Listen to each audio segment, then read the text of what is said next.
T minus 50 seconds.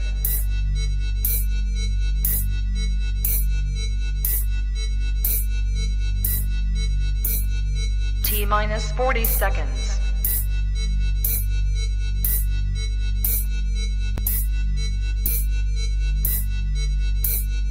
T minus 30 seconds.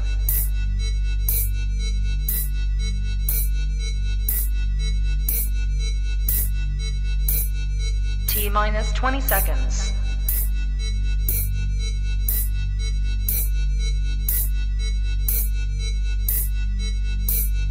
Ten, 9, 8, 7, 6, 5, 4, 3, 2, 1, 0. Own it, own it, own it, Kong. I own it. It did. Women's Wrestling Talk, the #1 women's wrestling show on the planet.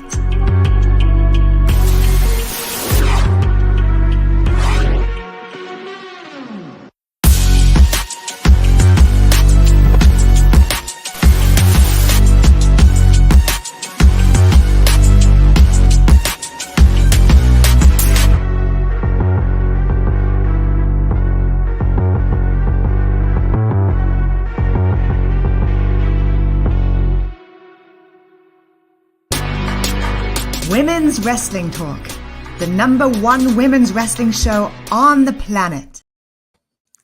Well, happy Friday, TGIF family. My name is the Professor Gerard Bonner. This is WWT Live, all part of Women's Wrestling Talk, the #1 women's wrestling show on the planet. I hope you guys are doing amazing as we are now at the weekend, and there is a massive weekend ahead.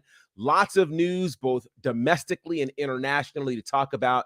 Thankfully, I'm not alone. Got my good brother with me, Cedric. You told me the whole thing last time, and I forgot it.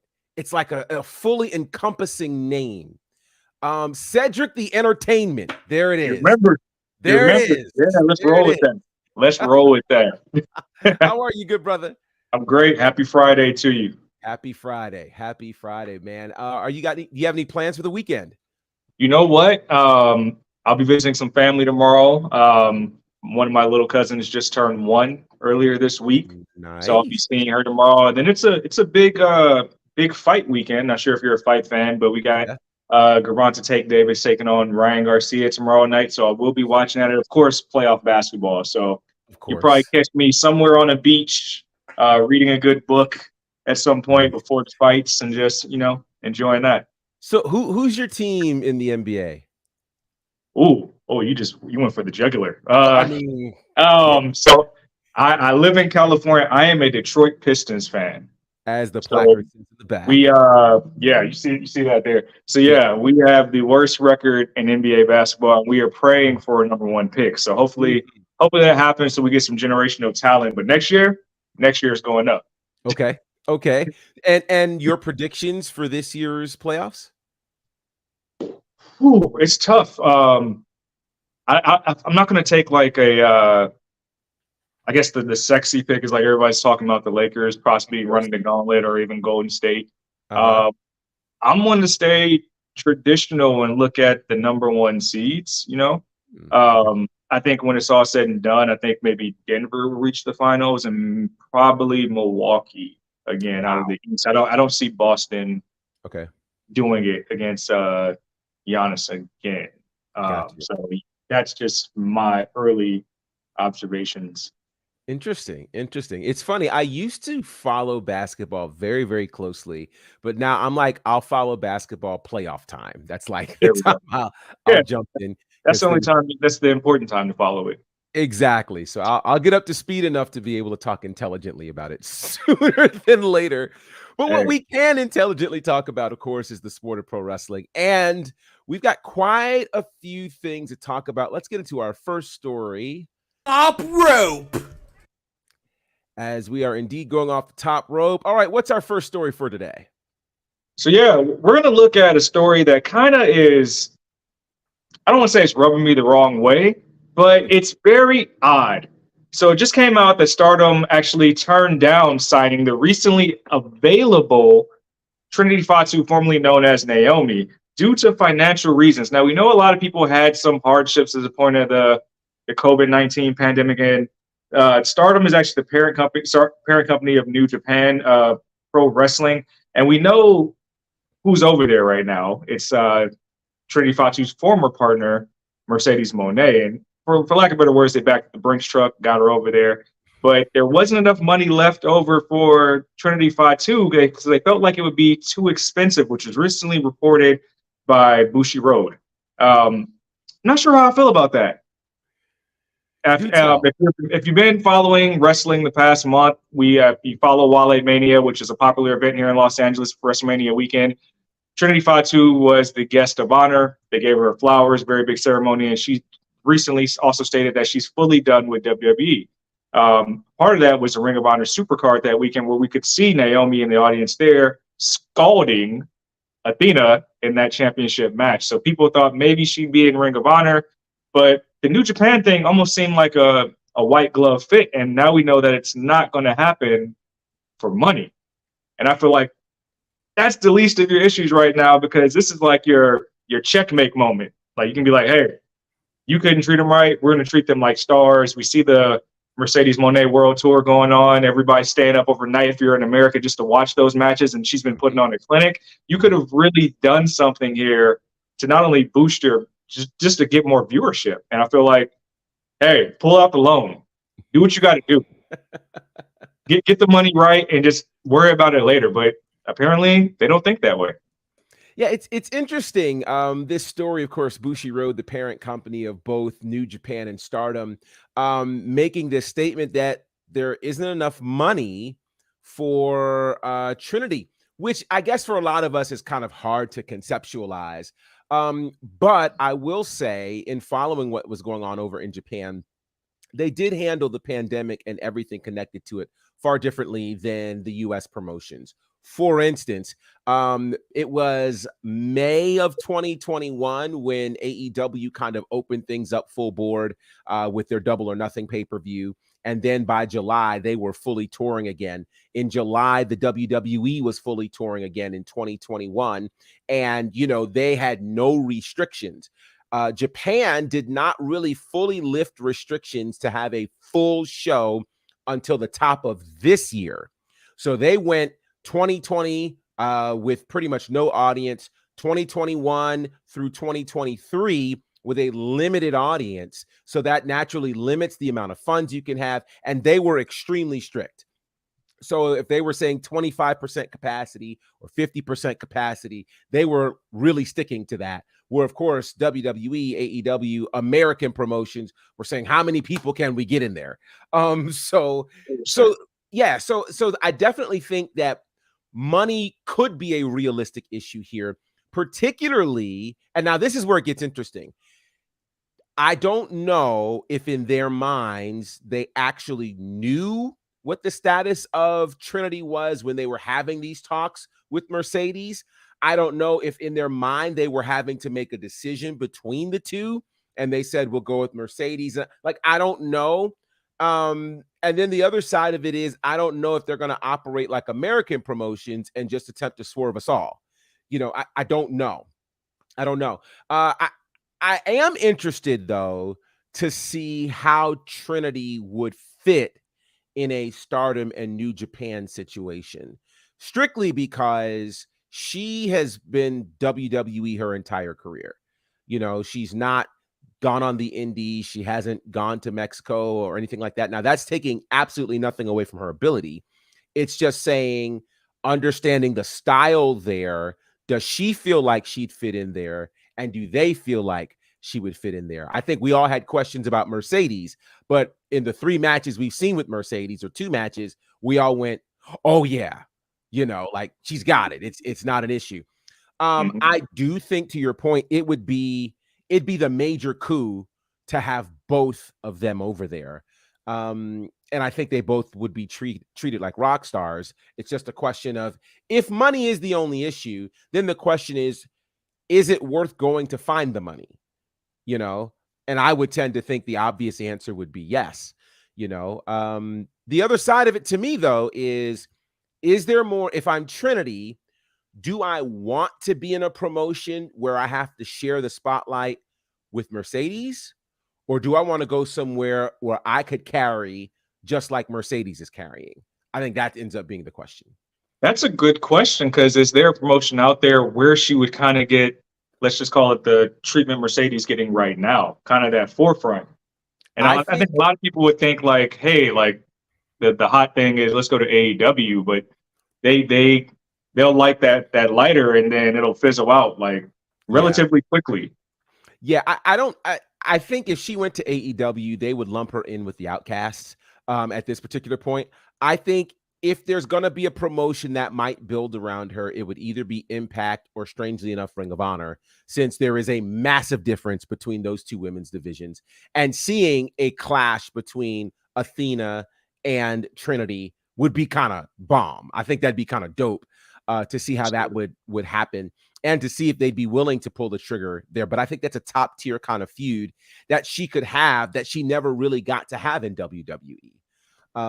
So I think they could probably let them cook for at least 20, and it'll be something that the division doesn't currently have. And to your point, I think Impact will probably be a good move as well if they have the financial ability, especially seeing the way Mickie James has kind of took to that division in this last run she had. It can be kind of the exact same effect. Totally. And you have a lot of potential first time matches in that scenario as well. So I think it could be interesting. And then I guess the other question is, does she want to? True. I mean, other thing is, does she have to? She probably doesn't have to do anything with wrestling right now. Right. And that changes things. Like when you don't, and I think when they've been given the schedule that they've had, being on the road weekly, all the TV, all of those types of things, if they don't have to do it and can make comparable money, it becomes a no-brainer for them. And that's what becomes attractive, I think, for a lot of people who end up leaving WWE is, oh, you mean I only have to work once or twice a month? That's a win. You know what I mean? So it'll be interesting to watch what ends up happening with Trinity, and to see if, in fact, we're kind of being worked, and if she dare show up perhaps this weekend in Stardom, where there is a pretty massive event happening in Stardom. Of course, Mercedes Moné, kind of the other half of that tag team between her and Trinity, is right now killing things over in New Japan and in Stardom. And the word on the street is that, her contract is up. You want to talk about the actual story now here surrounding Mercedes? So the current IWGP reigning women's champion, the prized possession in Stardom, it's rumored that her contract is up, which she has already kind of dispelled. They were kind of negotiating one more match, but do we really feel like that they would let Mercedes kind of have a brief little world tour, as successful as it's been, and then let her go? Mercedes recently spoke to Justin Rosso of Sports Illustrated. I'm going to read the quote. She says, "The rumors are far from the truth. If it's not coming from me or my voice, then how does anyone else know my business? None of it's true unless it's coming from me. It's just a reminder that I'm a conversation starter. This is my new home. I'm embracing my way of life. I'm riding the train. I'm eating the food. I'm not here for a quick second. I have a kitchen in my apartment. But when I go out, I'm eating yakiniku. It's this amazing barbecue. I've been enjoying everything. The pancakes are amazing too. This has become my second home, and I'm committed to staying here and making history." And if you've been following Mercedes' social media on Instagram, she recently reported she's actually learning Japanese. She's going to Japanese school to learn, and she said she's going to finally move to Japan full time. So I don't think this is like one of those cup of coffee scenarios. And I think when I see the part in the quote where she says, "I have a kitchen in my apartment, I'm going out eating the barbecue," that's her working us. She knows that she has us in the palm of her hands, watching her every single move. Right. So if there's a conversation about her possibly being gone, everybody's gonna say, "Oh, well, is she going back to WWE? Is she going to AEW?" She's the top of the conversation. She's right where she needs to be. So one more match, two more matches, if they have several more booked, she's where she's at. And she knows that she's the top conversation and possibly women's wrestling today. Possibly, if you look at women's wrestling as a whole, she's the name at the top of that brand. Yeah. I totally agree. Shout out to Dylan in the chat. He says Mercedes allegedly wants to move to Japan full time. Well, I don't know how alleged it is based on what she said. Yeah, I think she says she's doing it. Yeah, it definitely seems like she's doing it. And it's funny, we talked about this, I think, Wednesday on the show, and I was just sharing with some folks that, you know, it makes absolutely no sense for her contract, A, to have only been 3 months, B, to have been this short. I mean, there's no scenario that you can put together that would cause it to make sense for her to leave New Japan at this particular point in time. So it's funny that she's saying this because just sense says she's just getting started over there. And, you know, when you leave a place like WWE, you really do need time away to establish who you are so people can recognize and acknowledge you for who you are and not for who you were. So because of that, I think she's going to be over there for at least a year, if not longer, to show the world that she can carry a company on her back. And so to me, that makes this weekend even more fun because win or lose, she's going to be there, you know, whether it's chasing after these folks or walking away and creating new matches. There are tons of other matches for her to have besides just the one or two that she's had. So I'm excited for her name is absolutely elevating the landscape and the talent pool there. Absolutely. Absolutely. And people are lining up to fight her, you know, so if you think about it, one of the things, you know, there was a lot of controversy when the PWI Women's 100 came out.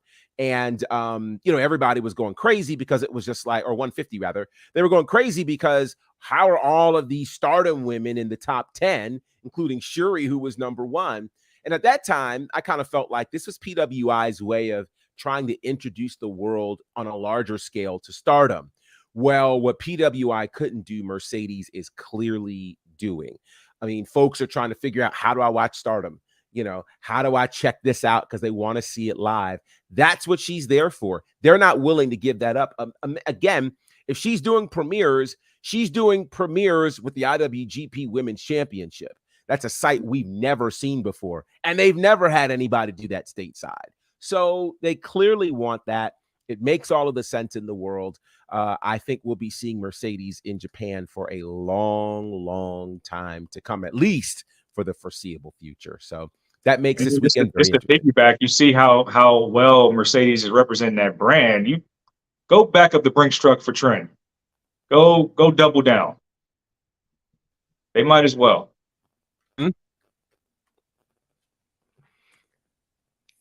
There we go. There we go. So yeah, it's what she's doing is top tier right now. No doubt about it. It is top tier. And yeah, I'm excited. I'm excited. So Dylan was saying the 3-way match is a must see. Yeah, the match she had at Sakura Genesis. This is why I say Mercedes Moné is greater than Sasha Banks. Like what she is doing over there, there's no way she's leaving that anytime soon. No way. No way. No way. Especially with the star treatment. Exactly.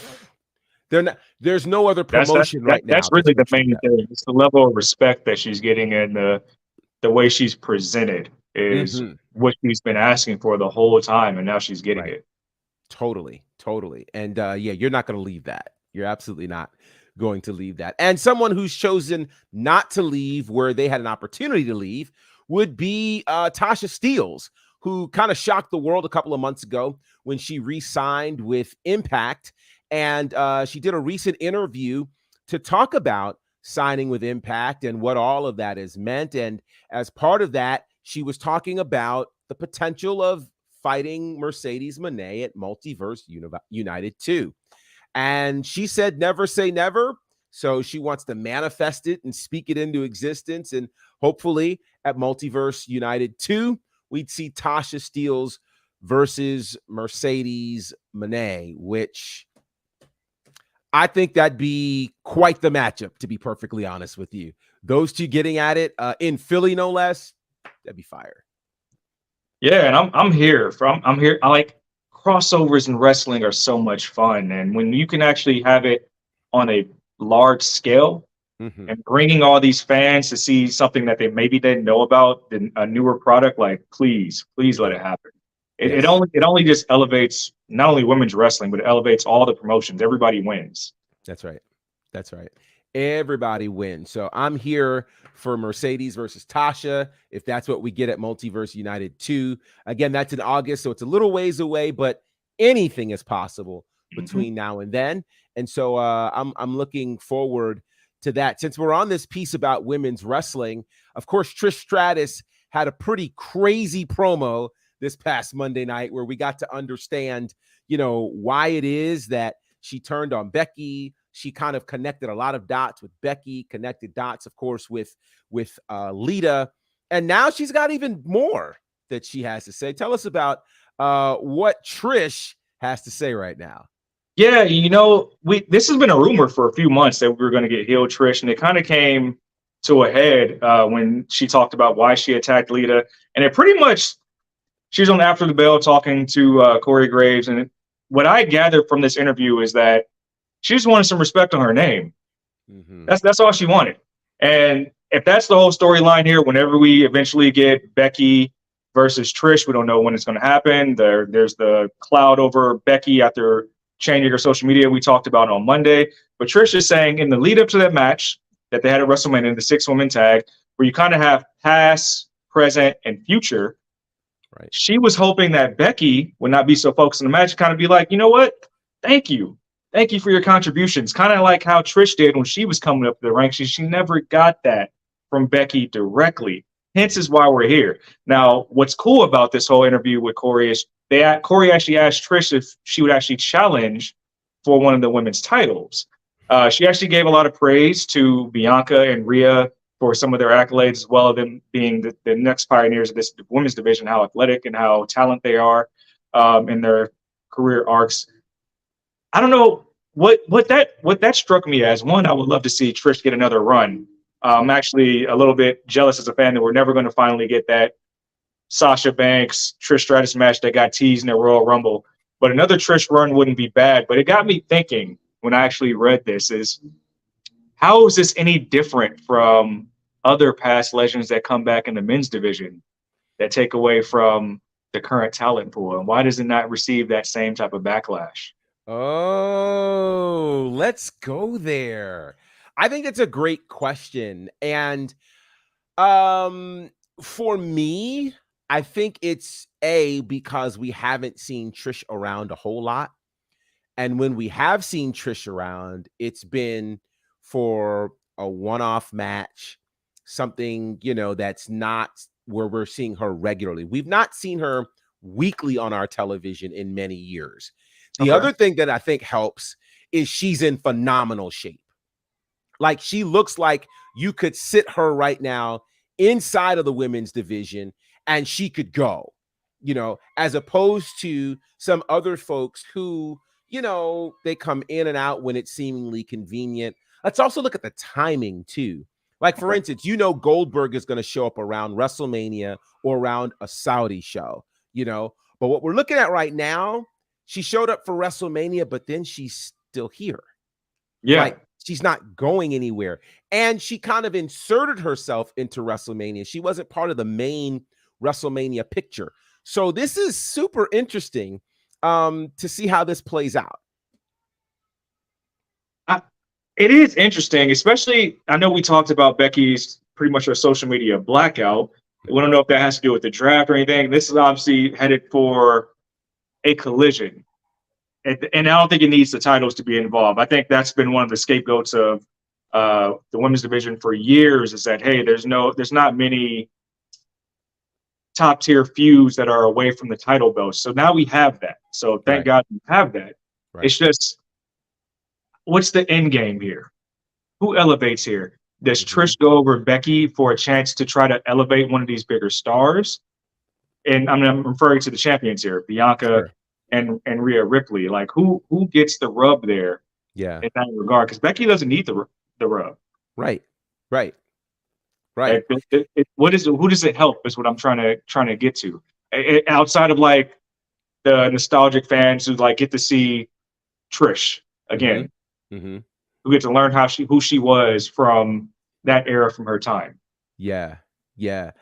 Shout out It's to a Trish Dylan. Stratus. I like this here. Trisha's promo was called "Where's the Lie," and I would have to agree with that. And Shadow Ranger is saying that I guess one of the reasons we don't react or that we're reacting favorably to Trish being here is because it's rare. And I would agree, it is rare that we see this, certainly on the women's side, and male or female. We've not seen anybody who seems as though they could just literally hop right in right now.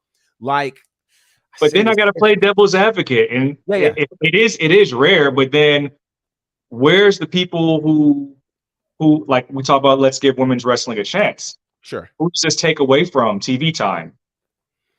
Nikki Well, Cross, Dana Brooke. There's a lot of people that can use that rub that aren't going to get it because we're focusing on Becky versus Trish. Now, I guess you can't get there that way.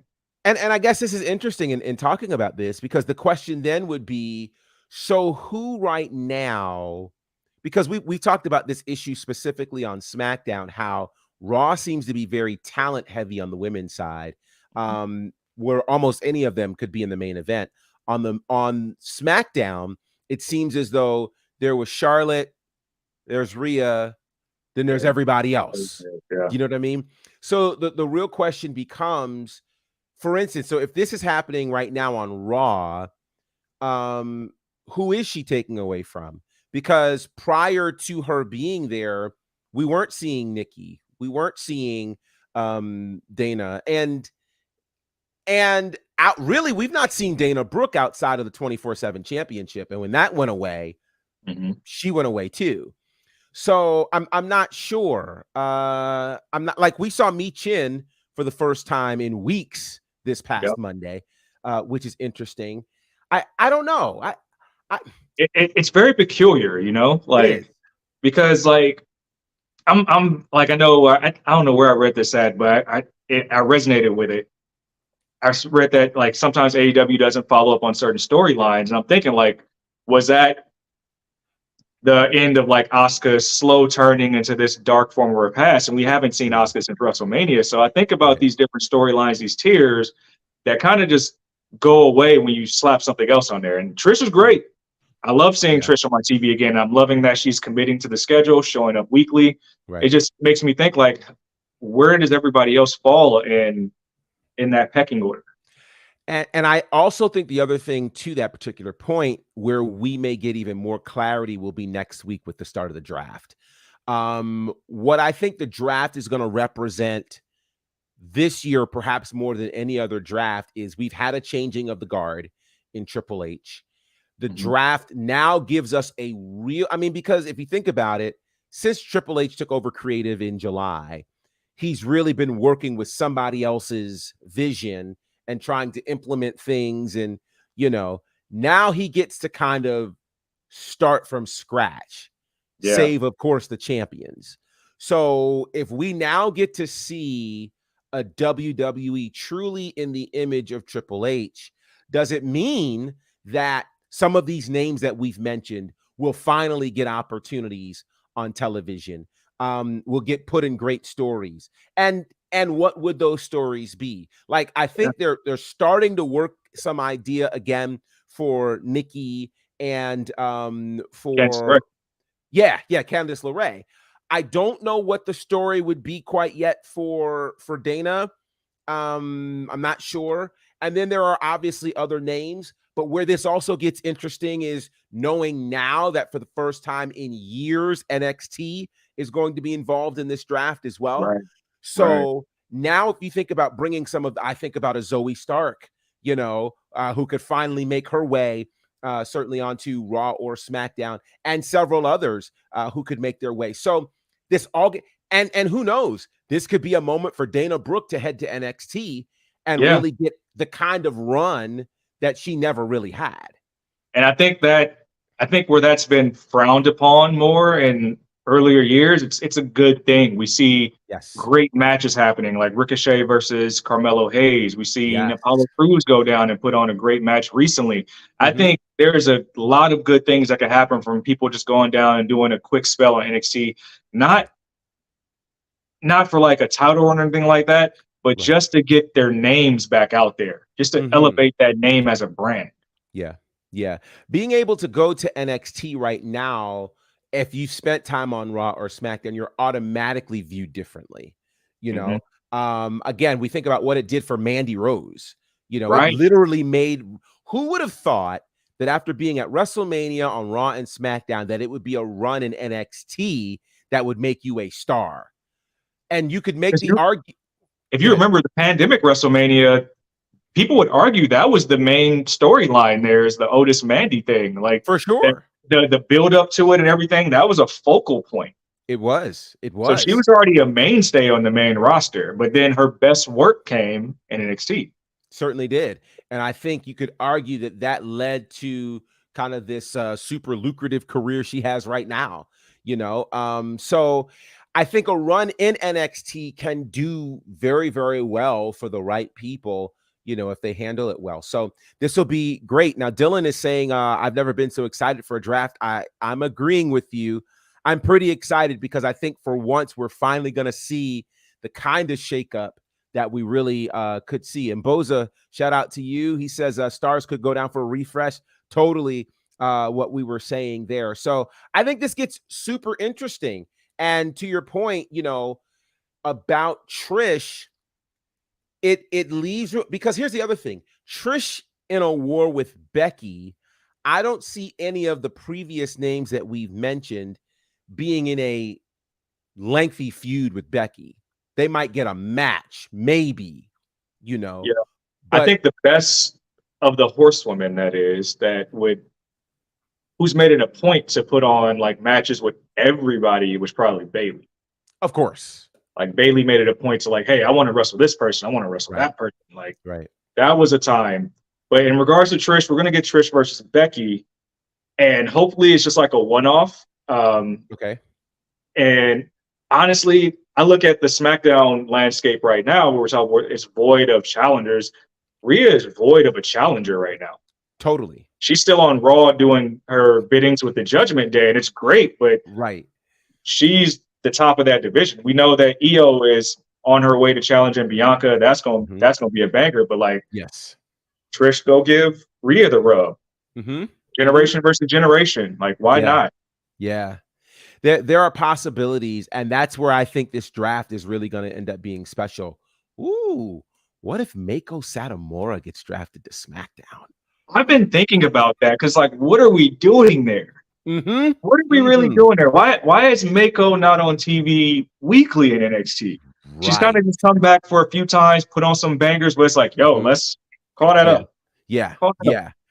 Yeah. I think next week we'll probably really do a strong draft prediction kind of thing, because I think there's going to be some ways that if this is done right, it'll be very, very special. I got a question for you. If there's two names, one men's division, one women's division, who would you send down for a brief NXT run? On the men's side, it would be Cedric Alexander. Oh, okay. Yeah, I think about the matches he could pull off with Axiom, with Carmelo, with Wesley. I mean, like bangers, bangers. And he never did get an NXT run.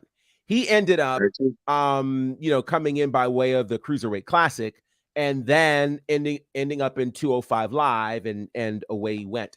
On the women's side.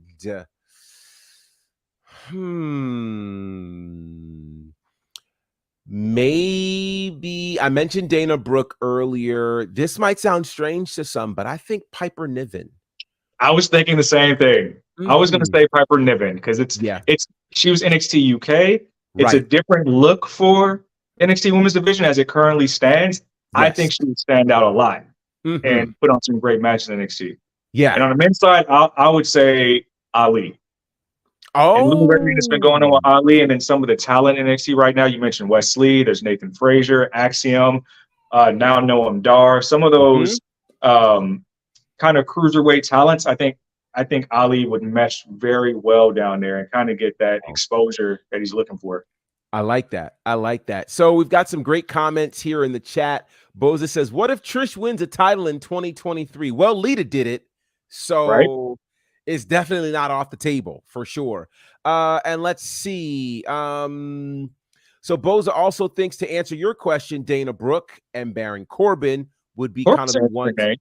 Yeah, Corbin, people forget Corbin had a great run in NXT. Before he cut his hair, there was a point where, he was getting these 60-second or less kind of victories, and people would count those in. Like, he had some really, really solid moments there. And I think to this day, he still has the most protected finisher. Yes. In the WWE, like, meaning when it happens, it's ball game. Yes. So he's one of those talents, like, I guess, is he like a reserve pitcher in a sense? Like, is he kind of like the Dolph Ziggler role right now, where he'll put on a great match? That's interesting, because he's been losing a lot, and you would wonder where would someone like him end up. But that's interesting. And this version of Baron Corbin, I think, would be interesting as well in NXT versus him just getting started. Dylan agrees with us in terms of Cedric heading to NXT. He also thinks Nikki Cross would be good in NXT. She'd get an interesting. Now she had a match with Asuka. Woo! They had a false count anywhere with Asuka that was insane. Shadow Ranger also feels like Nikki Cross and Baron Corbin. He thinks Miz would bring star power to NXT. Now that's a swerve, and you only send Miz down NXT if he's going to do an NXT title run, because that would make him the ultimate champion of all time. He's already lapped the Grand Slam. Only if he's going to do a title run. But can I see? Would I love to see a promo segment between Miz and Grayson Waller? Absolutely. That would be fire. That would be fire. That'd be pure fire. Let's see. Another one for Baron Corbin. Yeah, Baron Corbin. And then Dylan. Now, this could be a hot take in some spaces. Trish beating Bianca. Ooh. I don't know if we can say. Well, I'll say this. You want to talk about heat. That would be some heat for Trish. That would be some heat for Trish. Oof. Wow. Yeah, I can't utter those words. That's fun fact. Fun fact there. Drew is the only person to kick out at the end of days. That's true. Right. Very, very true. Very true. Stephanie Hardy is here. She says, Miz versus Grayson Waller. Book it. I am game for that. And here we go at Boza. Trish versus Becky for the Raw Women's Championship. I say if that happens, it happens at SummerSlam. If you do something like that, then you gotta fast track this Bianca versus Rhea thing. No. I think they put us a bunch of seeds in for Bianca and Rhea. I think that's happening next year, and I think we get a winding road to that, which could involve, either one of them losing championships and perhaps regaining championships, or one of them having to win a Rumble to end up against the match against the other. I think they just wanted to plant some seeds and leave it there so they could reference it, 6 to 8 months from now. Yeah, but that's a main event waiting to happen. We've been waiting for that one for a long, long time. So Dylan's got a question.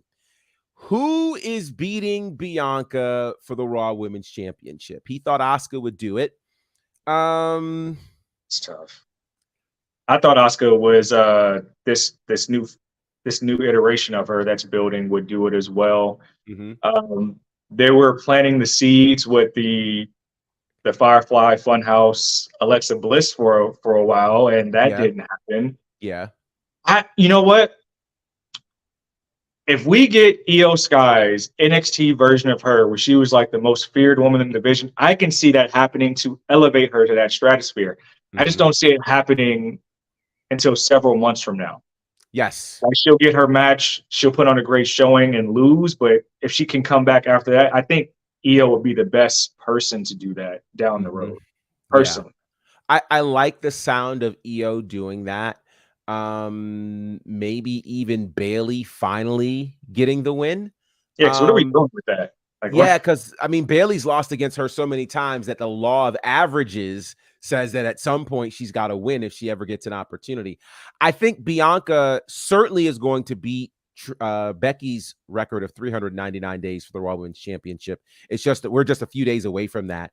And your challenge right now is Bianca is making the company so much money that having her not as the champion or having her as a heel just does not make sense right now. So the appearances alone. Exactly. I mean, she just did an episode of I guess we can say this. It's the name of the show. Cold as Balls. With Kevin Hart, which is an amazing episode. And so it's just like her getting these opportunities, and she's so well versed in these interviews in mainstream spaces. Do you give that up right now? I think it's too soon for that. But that's the question. According to Dylan, Trish is the only answer. And I think there's a story that could happen with Trish doing it. If Trish does it, now she really is demanding respect, because she's been saying all these things about how none of this happens without me, et cetera, et cetera. Now I beat your best. Respect me. Acknowledge me, dare I say. Talking me into it. You're talking me. You know? I didn't see it at first, but if that's the way they want to go, I can, you know what? You talked me into it. And here's the thing. Bianca chasing Trish is something we would want to see. Right. We'd want to see that. She can't chase somebody who's not at her skill level right now. But Trish is legend. Trish is Hall of Fame. So that kind of has and again, it's a match we would have never, ever dreamed of being able to see 6 or 7 years ago. So this is interesting. I think, I say this carefully and very respectfully, Trish is more legendary than the Bellas. Oh, yeah. So a Bianca that's controversial at all.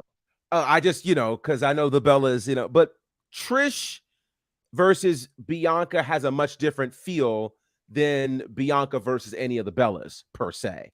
Yeah, because the big match before was when they did Evolution, it was Nikki versus Ronda. Right. This would be way bigger than that. Agreed. In my opinion. This is kind of the women's icon of this generation versus the women's icon of the previous generation. And again, because Trish can go, this has a much different feel. Yeah. And they're still talking. I love it. Steph says, what if they call Roxanne up? I think Roxanne is definitely a prodigy. Mm-hmm. Roxanne is right. 2023, Roxanne is not beating Bianca. Not in 2023. I can't see that. I think Roxanne is still, she's great. I think she's probably going to be a hot name in that draft. I can see her getting called up to add some depth to the women's division, but beating Bianca, I can't. That would be a hell of a fast track with everything she's accomplished in the past years as well. Right. It'd be super fast. I think if she gets drafted to SmackDown because they need the depth. And need challengers too. They need challengers, and but they can't see. I don't want them to fast track her too fast, because if she gets beat too early, now we're just kind of like, we make us believe, Like right now, she has the underdog story building up in NXT, which is really cool. Because I think they fast tracked her a little bit too much when she was still fleshing out her character. Agreed. So this allows her to build that back. But if she went to the main roster and won a title off the back, it's like, what are you? Yeah. What are we saying? Exactly. JD says, Bianca should hold the belt until they bring an NXT person that's worthy. No one currently on the roster is, in my opinion. Hard to argue with that one. Dylan says, respectfully, Bianca doesn't need the title anymore, so give it to Trish to elevate her heel run. That's an interesting. That's an interesting take, because if you take the title off Bianca, then what does she do? Right. And we can say that historically Bianca's chases have all been great to watch. Like, we all love rallying behind her. The rally that we had, when she lost to Becky at that SummerSlam, the people were all the way behind her because they wanted to see her get it done. So I think that's interesting. Let's see. Do we know if Trish is going to be around full time? I don't know if Trish is going to be around full time. And I guess we can define full time, right? Like, are we looking at full time as weekly or full time being present, enough for us, as opposed to just kind of popping in and out? Yeah. You Like know, we know she's in a active storyline right now. I don't know if she'll yeah, appear on Raw every single week, but right, what's enough? 2 times a month? Is that right, fair? right, right. That's the question.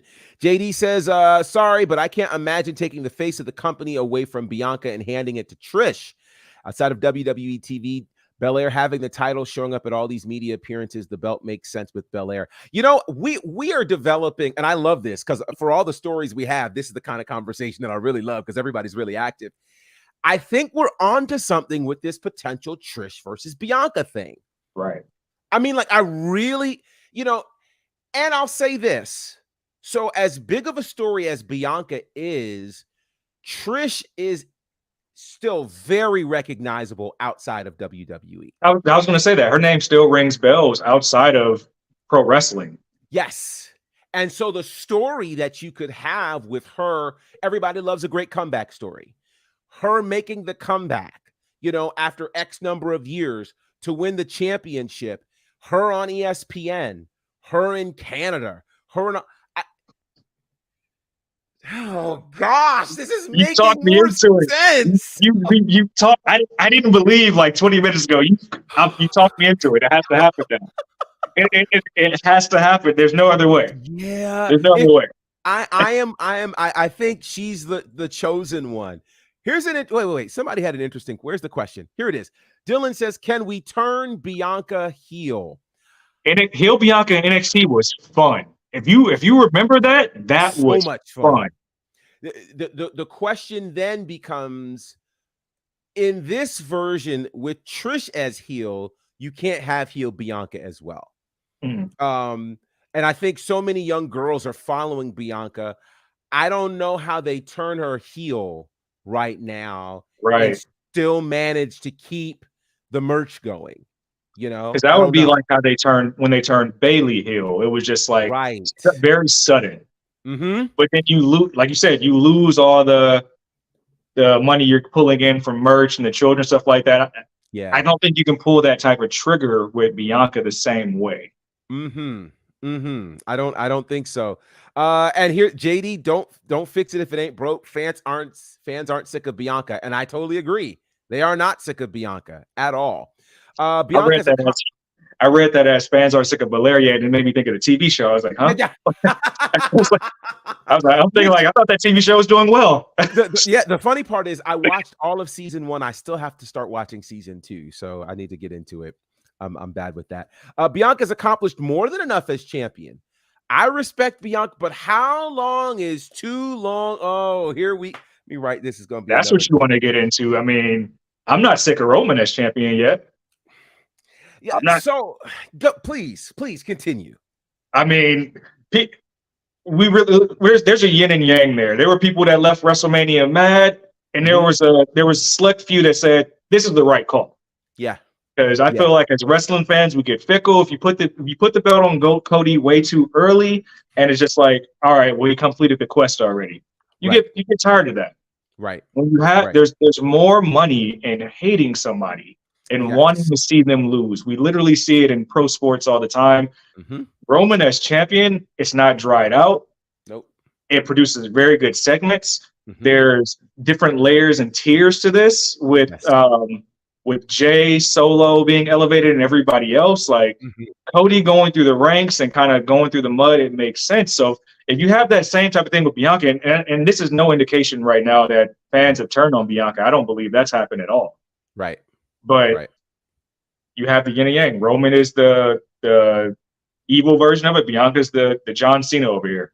Right. Like, it's kind of, for whatever reason, we as people had this issue with long-standing greatness, whether it was the New England Patriots or if it was the Dolphins that year when they went undefeated. Like there's something about us as people that we don't like to see this kind of longevity, which I think speaks more to who we are as a society than it does to that.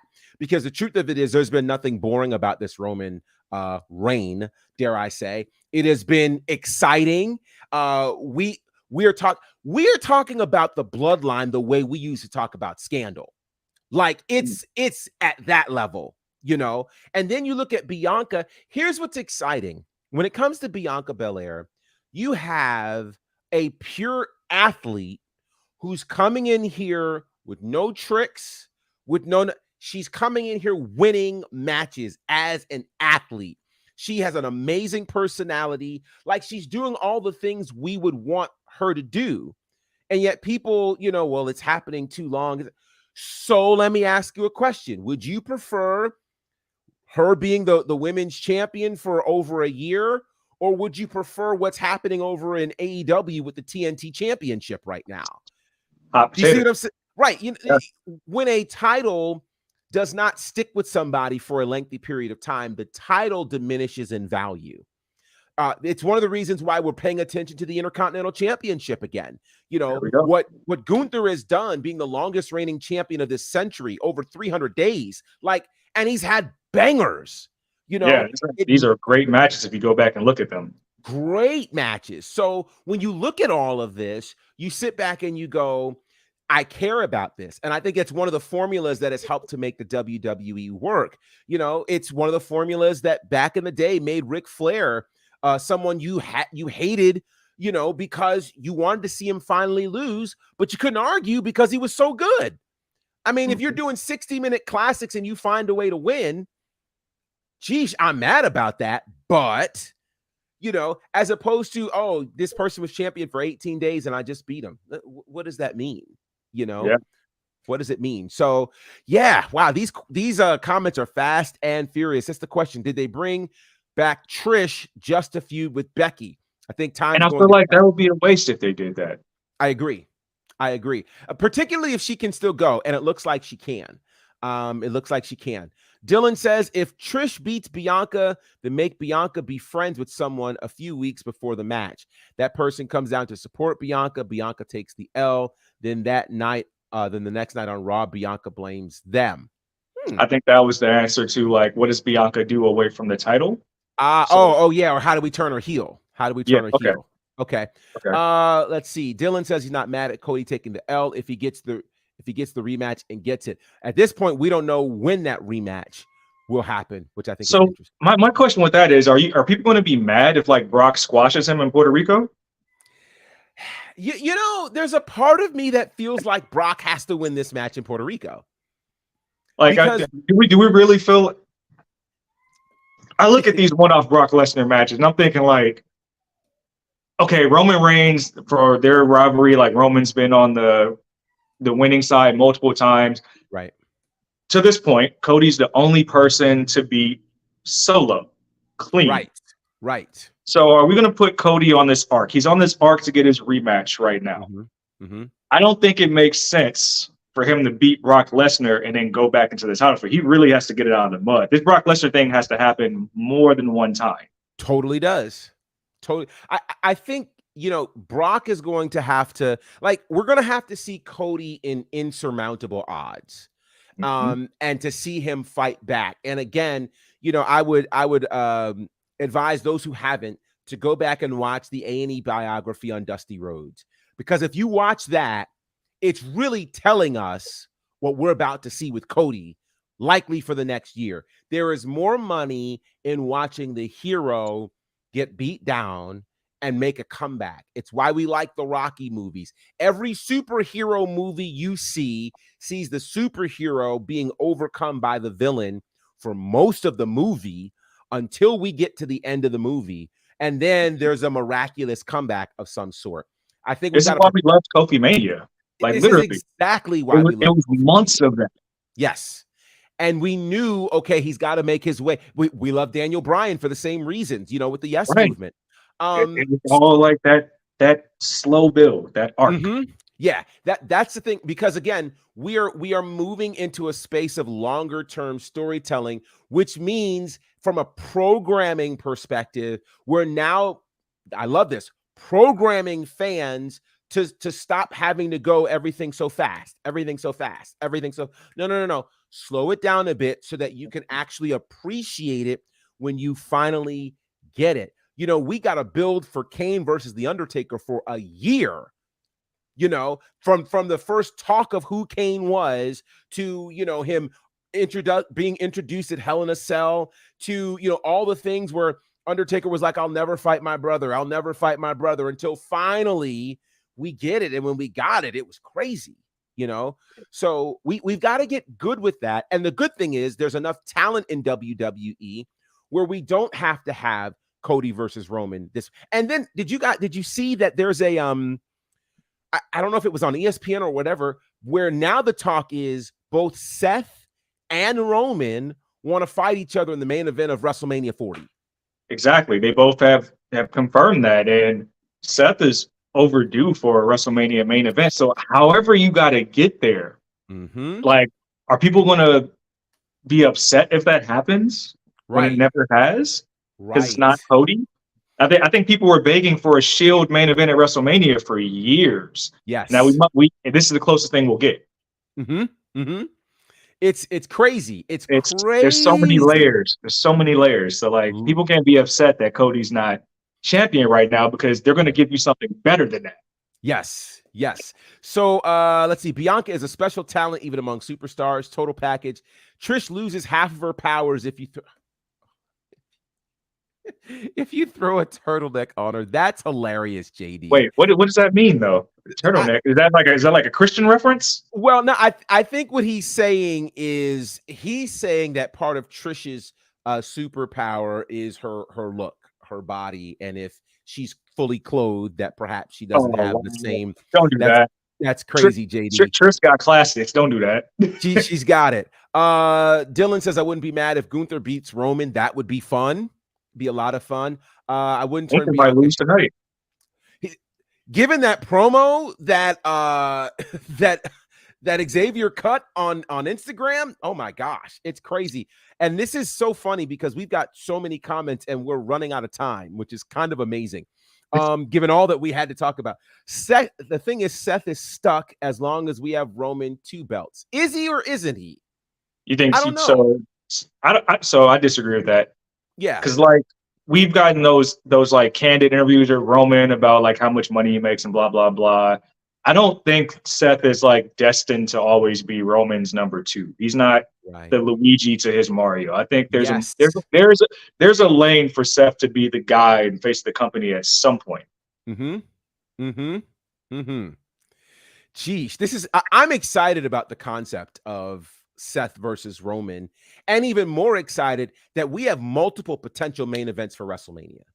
Right. Like we literally, that's going to make this ride fun. That's going to make it a lot of fun. And to the point about the 2 belts, I'm not stuck on having to have a separate champion for Raw and SmackDown.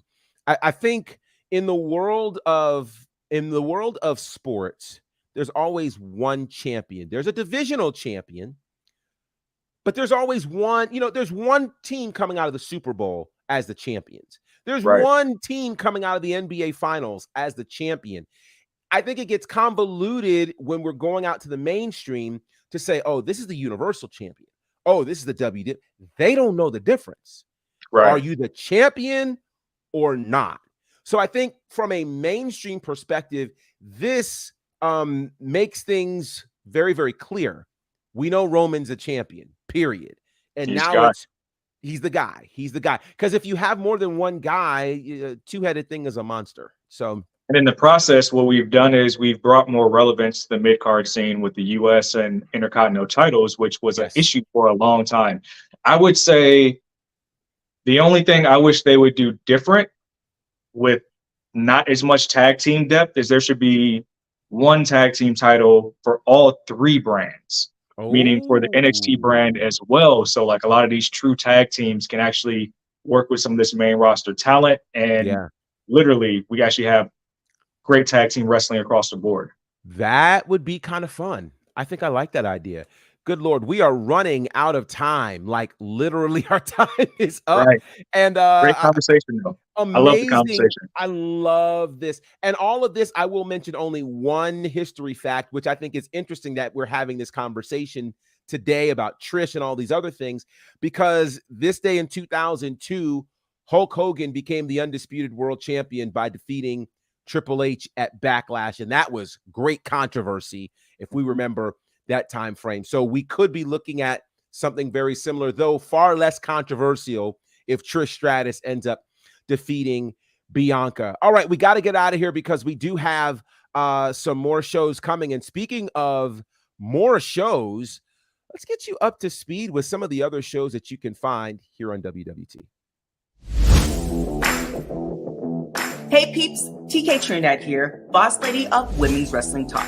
And I want to say thank you so much for watching because you've got millions of options. Plus, you don't have to worry about sharing your password to check us out.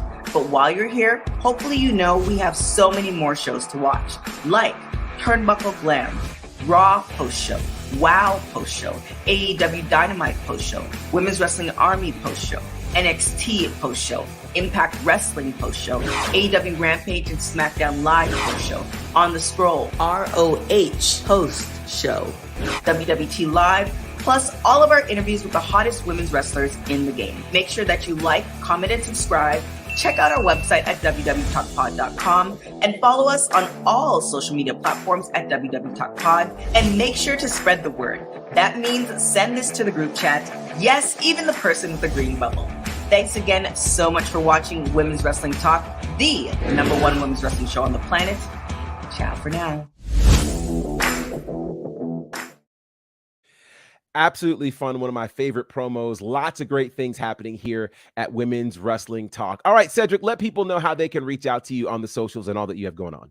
You can find me on the gram at Said is the Answer and on Twitter at Said Says. That's CEDD_SAYS. And follow my articles on dailyddt.com. Awesome. You can find me on the socials at Bonner5 and all those places doing commentary and lots of places. Southern Honor Battle Slam this weekend, our 1-year anniversary. So we'll keep you posted on that. That should be a lot of fun. And then the latest student showcase from the Nightmare Factory is now up on YouTube. I'm doing commentary on that.